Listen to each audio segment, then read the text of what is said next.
Good afternoon. How are you? I've been a little sick for a few weeks, so I've been sleeping now, but it's very good to sleep when you're sick, so at least that's Uh, something. how weird. Same here. I've been sick for the last week or two as well. I'm kind of just getting over it, and I've been sleeping as well. hmm Have you gotten a COVID test or just It's exactly that. Yep, it's COVID. Yes, both my wife and I ah, got it. Yes. okay. I haven't got taken a test, but I presume yeah. You do these days, right? Naturally, even if it just feels like it might just be a cold or a bit of the flu, it's just there, constantly hanging over us. Yeah. Aside from that, aside from not feeling too well, how are you and how is everybody in the band? Um, we don't really, I think we're fine. We don't rehearse much these days. Because we've had other stuff to do, but we have ideas for new stuff, and I hope to have some time soon to get back on the horse and record together because it's really fun to do. I'm glad to hear that. It is just over a week since, of course, the debut album, Satanic Inversion of Was released. Have things calmed down for you now? And are you able to appreciate what you've accomplished here?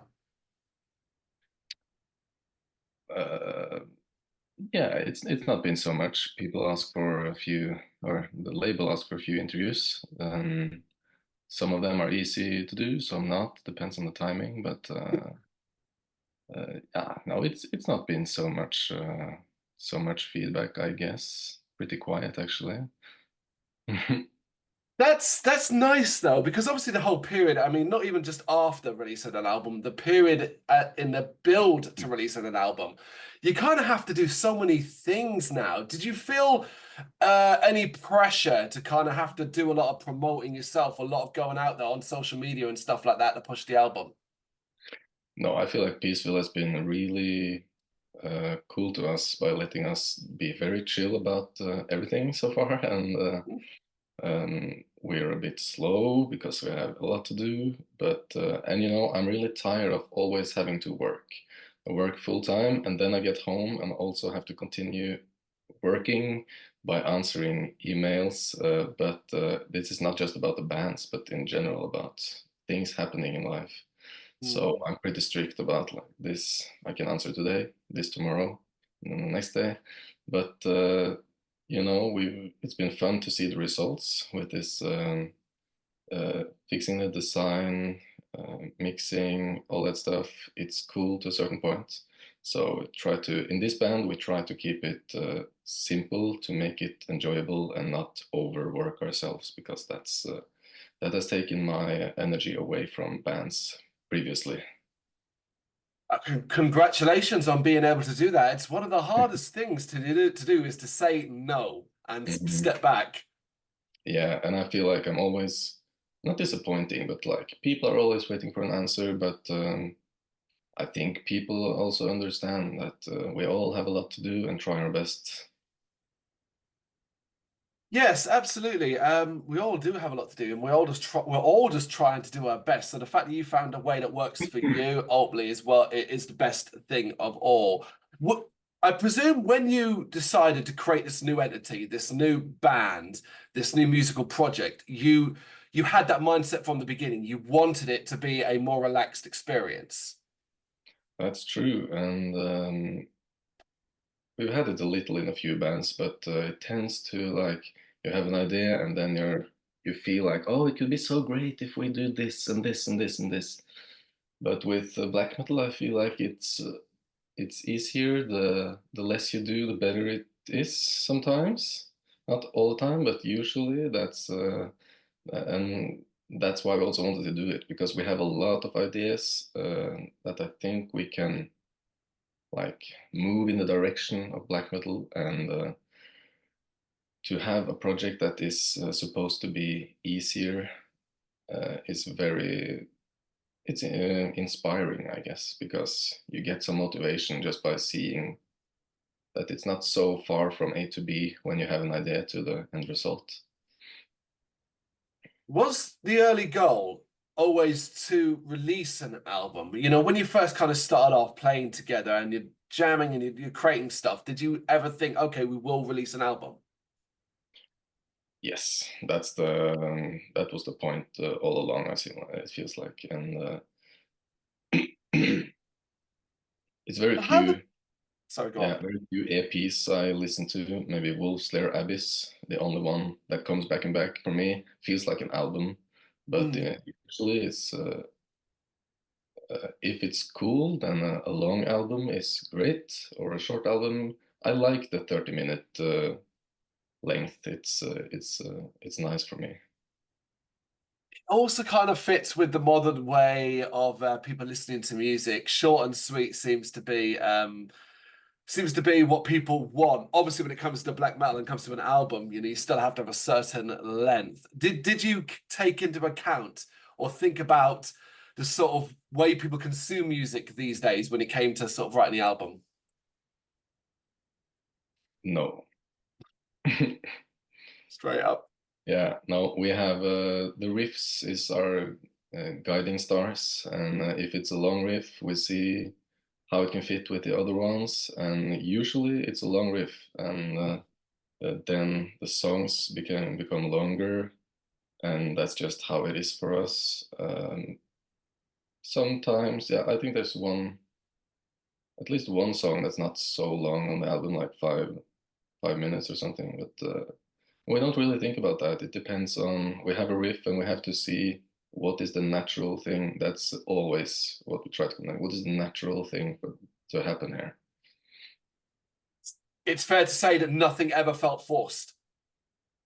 Um, no, now that I listen to it, some of the things are like maybe too, we have one last idea, let's push it in here or here or here. And but you know, sometimes that can also be nice. So you never know with time. But I'm usually very, how is this, negative about things we produce, and after a while, it tends to be it's great when it comes out, and then some months later, I'm like, nah, we should have done differently there and there and there. But I don't feel that so much here now, so that's a good sign. That is a good sign. I mean, you're an artist. Of course, you're going to end up inevitably casting your own critical eye over your work, particularly as time goes by and you develop. So, it's, as you say, it's a very positive thing that we are a week in and you listen to it so much and you're still feeling so positive about it. Absolutely, yeah. What did the initial vision look like? You know, you're starting out. You want to write this album. You know it's going to be based in black metal. What did that vision look like? I think it was more about in the start to about the playing something that feels like we're expressing ourselves in a way that we maybe haven't done so much before. More honest, more true, and actually going to the rehearsal space and getting out the energy you have extra and really feeling like you're onto something. But yeah, what was the question? I forgot. Just talking about the vision. So you said you went to, you go to the rehearsal space just to kind of basically feel things out. But how does that develop from that into what starts to look like a workable album? I think the vision was a sort of we're very we know that there's a lot of black metal that is not so cool. Maybe it's too much black metal out there in general. So we want to try to find some balance where it's still melodic, where it's still maybe a little not shocking, but takes you somewhere where you haven't been before. And I'm really not so up to date on black metal these days, but what YouTube gives me is not usually what I want in my black metal. So that's sort of an inspiration there that I listen to so much old stuff that really gives me the feeling I want, and I guess that was the vision for everyone, that we want to make something that feels true to ourselves, but also, uh, let's say, adapts to the modern world. That's really interesting because obviously, as a black metal album and a band making black metal music, it comes with expectations. So, did you set any kind of creative rules when it came to writing the music? Creative rules that would limit what you could do so that it stayed within the world of black metal? Mm,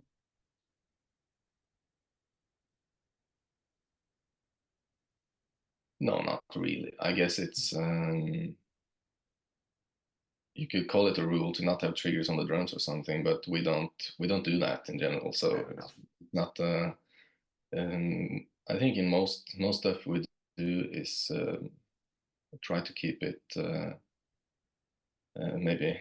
No, it depends on what it is. We don't have any special rules like that. No, I don't think so really. But it's just our style to play like that. I think that's more like it. Yeah.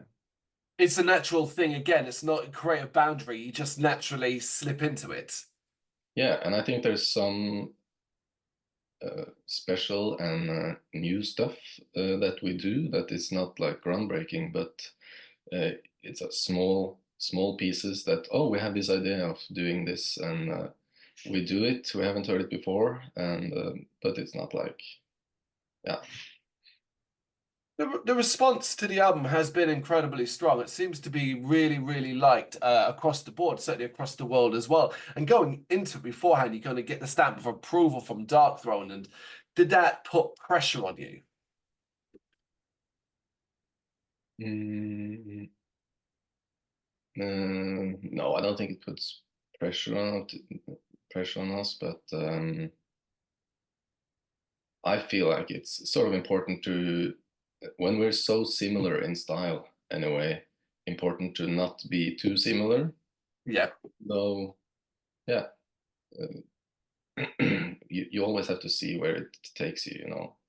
So, but no, I don't really feel like we have, no. When you reflect on the entire process, I mean, we're talking from the very, very start to the first note that was ever played to the album being released. Would you call it an overall relaxing and fun experience? Um, yes, basically, we what's not relaxing is having all the other plans in this life. And I wish I could be more at the rehearsal space and the studio to just have fun, because that's where the magic happens. And I want to cut down on just projects in general in my life, so I have a little space for that stuff, because you have to make space for it. Unless it's not going to happen, I feel like that. So no, I think in the start this was pretty. We sort of had the perfect timing somehow. I don't know why, of a year or two where we actually managed to rehearse every week and feel like we always had progress, always had some idea to work on at home, etc. And that's a great feeling. So no, the whole process was really great, and in the studio was also pretty fast. Yeah. What are some of your favorite memories when you look back across the entire process? What are some of your favorite memories? Mm, maybe when we had a new riff and we didn't have any like plan for it. It just felt natural and good. So turn off the lights and play as if it was a song by itself. And this lasted for like, I don't know, a long time. And we have it recorded, and maybe not this specific time, but we have it recorded on YouTube. It's like I don't know what it's called, rehearsal or something. And it's one of the times where I just feel like we're doing what we want now, and this feels like we're creating something good, and we're having fun, and yeah, that was really cool. And I guess just getting the final album in my hands to listen to it, and I feel like the vinyl. I haven't listened to the CD yet, but the vinyl sounds really like we want. Mm. It's better than expected, The other stuff is maybe, yeah, it's close, but I think the vinyl is really making a lot of noise, and I love it. So I don't know if you listen, but if you like the album, go buy the vinyl because that's where magic happens, I feel like. Really, I've not heard the vinyl version. I've only heard the CD and the digital version. So clearly got to pick up the vinyl version. Were you insistent 100% on that it needed to be released on vinyl? Yes, that's what. Yeah, I love vinyl in general. So You collect? yes, but I have sold a lot of it, but I still keep the things I feel like I will miss sometime in the future. So Okay. I keep like the special techno or house stuff and just some classic, black metal, of course, but also progressive rock from the 70s, unknown albums. I keep what is mostly unknown, I think, because then I feel like I'm not missing out. Yeah, good stuff. All right, continuing with the overall creative process of the album, but the opposite side to your favorite memories, challenges. When you reflect on the process, were there any specific challenges for you as an artist that stood out? Well, we saw we lost a band member, or it was like yeah, something happened, didn't feel quite right, and that was um, hard for a period, and I didn't solve it as good as I should have, and maybe probably more people didn't, but that's sad. I wish it would be different, but it happens in many bands, and I've been through it before, so that, but you learn through those experiences. So, and like songwriting, I think it wasn't like hard, but you understand that you have to collaborate and cooperate with the other people and kind of start to, I think more than ever in this band, try to from the start learn that you have to try to think a little like the other people. If not, it's just a waste of time. So try to think, what will they uh, say when I send this new idea? And maybe I already know what they will say, so I can just fix it right away. And try to push myself to make something that is doesn't sound like anything else specifically, and maybe a little strange and so on. Then I know the other people will like it more than if it's some classic normal stuff. Were you quite comfortable working on this album and being quite collaborative? Did it come quite easy to you? Not in the start, but Mm. more with time. And I sort of came to a point where I realized that I have to change my attitude towards this for this to work. Yeah. So I haven't really done that before because I really sometimes have a strong vision. I get the whole song at the same time, and I feel like when we start to change, it's like, nah, it's falling apart what I have now. But I don't. There's a few parts here where I got like the bass and guitars together, so that's like it makes sense together. But um, in general, it's important here to have a very open mind when you send something, and accept that maybe we don't continue to use this riff now, but in 9 months we put it in again, and it's great. So just be open. That it's a lot of you have to see where it goes, and then suddenly it fits like it was supposed to. Are you glad that you did open your mind this way? Absolutely, yeah. And it's not that it would have been bad the other way either. It's just a way of managing to make something together that probably more people will like, I think. Well, speaking of then, people liking it, what would success for Satanic Conversion of look like for you? That's a good question. I didn't really start to see the music from the other side until it was out on Spotify. Then I saw like, oh, this is how people listen to this, and No, I really don't. I really don't know. I've never understood success in this way. I really don't know. As long Mm. as we are happy with the result. But I guess if everyone said no, it sucks, then I would feel like, okay, we did something strange apparently. But no, I don't know. As long as we don't get very bad feedback, I don't. I really don't know. I have to see. That's really interesting. Because I almost the standard response to that should seemingly always be, well, sales, money, as much as you can possibly get. Because hey, if you've got more money, it means you can work more and put more releases out and stuff like that. But of course, that is not the way the modern industry works. Making money from music is very, very difficult. You've got to be passionate about it, and clearly you're passionate about this. So success, I guess, almost must be measured in people just liking it, right? That's it. I think so, and it can be very special. I got a message in another band I play in from a person who watched our gig and told like it was one of the most special experiences in his life, and it doesn't really matter how many people like it, as long as it reaches a few people who really it resonates with them.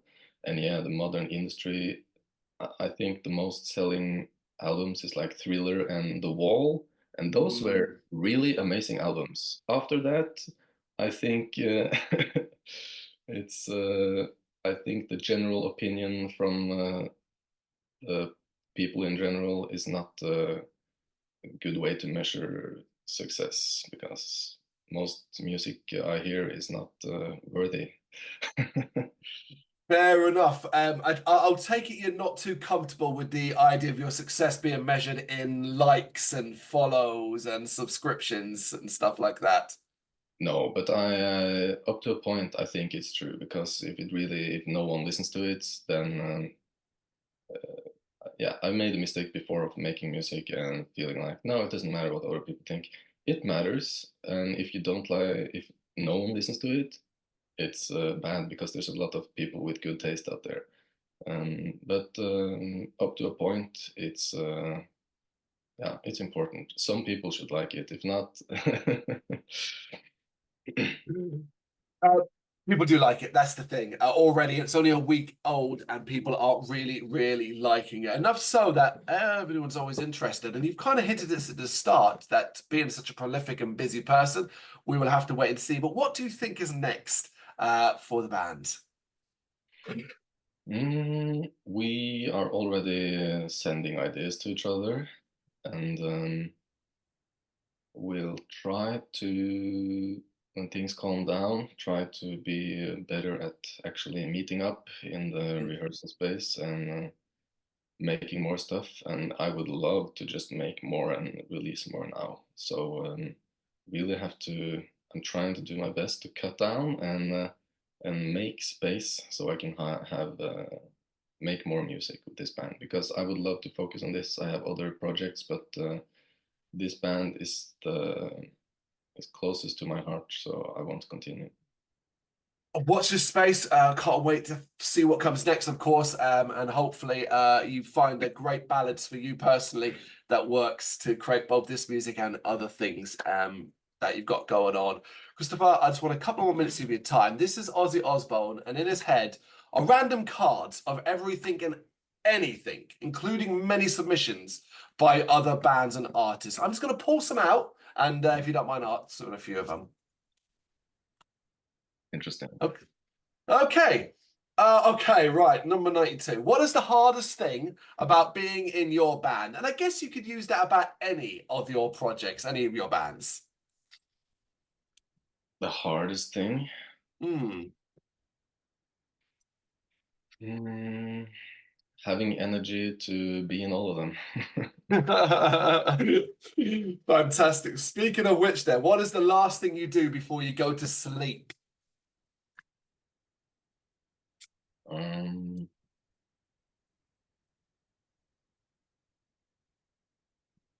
hmm. No, I really don't know. Drink water. I drink too much water right before bed, and then I have to pee like in the middle of the night. You can't win. It's a good thing to be drinking a ton of water, but of course, yes, having to wake up in the middle of the night to use the toilet, not so good. Okay, have you ever broken a bone? No, I was very careful as a child. Very careful person. Touch wood, that stays the case. That never happens. Okay, what is the best Christmas present you've ever received? I got a potato with holes for eyes and stuffed with a few money, with money, basically. Oh, that's so cool. Yeah. What age were you then? Do you remember? Hmm? What age were you then? Do you remember? 29. Ah, nice. Last year. That's a good time to get money. Yeah, I have a crazy aunt. That's her gifts. What is a dream holiday destination? Mm, really, I would love to just be more up north in Norway. I've Yeah, been for many years, but in the summer it can be really warm and the beaches are blue and green and it can be better than Spain, stuff like this sometimes. that's incredible. From an outside perspective, I've never visited the country. I want to, but I never have. I don't picture it as being, as I say, a very beach warm environment. No, it was a surprise to me as well that in North Norway in the summer, the sun don't go down Mm. a lot of the time, and it can be really warm and beautiful. And yes, there are beaches and secluded beaches if you go to the right places, and it's really special because you have the mountains just there as well, and they're really high. Sounds beautiful. Hmm. Okay, if you could go back and give your teenage self one piece of advice, what would you give?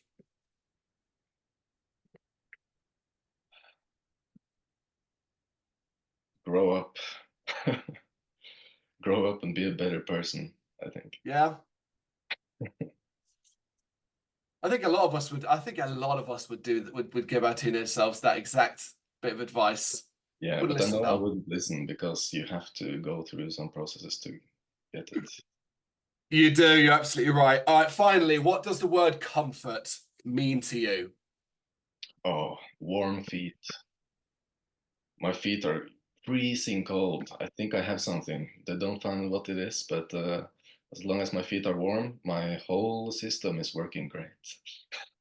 That is fantastic. What a great way to wrap this up. Satanic Inversion of is out now. It's an incredible album, and we can't see what comes next for you guys. We hope you find a great balance that allows you to continue to work on it and whatever else you choose to do.